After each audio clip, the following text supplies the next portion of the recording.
అందరికీ హాయ్ అండి. ఈరోజు వీడియోలో anti skid door mats washing మిషన్లో ఈజీగా అవి పాడవకుండా ఎలా వాష్ చేసుకోవాలో చెప్తాను.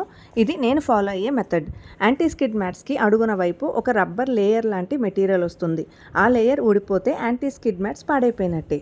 సో అవి పోకుండా ఉండాలంటే మ్యాట్స్ని మనం క్లాత్ బ్యాగ్స్లో పెట్టి పైన ముడి వేసి డైరెక్ట్గా ఆ బ్యాగ్స్ వాషింగ్ మిషన్లో వేసేయాలి. మనం డైలీ బట్టలు ఎలా వాష్ చేసుకుంటామో ఆ మోడ్లో వాషింగ్ మిషన్ ఆన్ చేసి సర్ఫ్ కూడా యాడ్ చేసేయాలి. ఒకవేళ మురికి ఎక్కువగా ఉంటే కాసేపు అవి నానబెట్టుకుని అప్పుడు ఇదే పద్ధతిలో వాషింగ్ మిషన్లో వేయాలి. లేదంటే ఇప్పుడు కొన్ని వాషింగ్ మిషన్స్లో సోక్ ప్లస్ వాష్ అనే ఆప్షన్ ఉంటుంది. మనం ఆ ఆప్షన్ కనుక సెట్ చేసేస్తే ఆటోమేటిక్గా మెషిన్లోనే సోకింగ్ ప్లస్ వాషింగ్ కూడా అయిపోతాయి. నేను వాషింగ్ మెషిన్లో వాష్ అయిపోయిన తర్వాత బయటికి తీసి చూపిస్తున్నాను. చూడండి, చక్కగా మురికంతా పోయింది. నేను ఈ యాంటీ స్కిడ్ మ్యాట్స్ కొన్నప్పటి నుంచి ఇదే పద్ధతిలో వాష్ చేస్తున్నాను. డోర్ మ్యాట్స్ హ్యాండ్ వాష్ చేసుకోలేకపోతున్నాము అన్న వాళ్ళ కోసం మాత్రమే ఈ వీడియో షేర్ చేస్తున్నాను. వీడియో నచ్చితే లైక్ చేసి సబ్స్క్రైబ్ చేసుకోండి.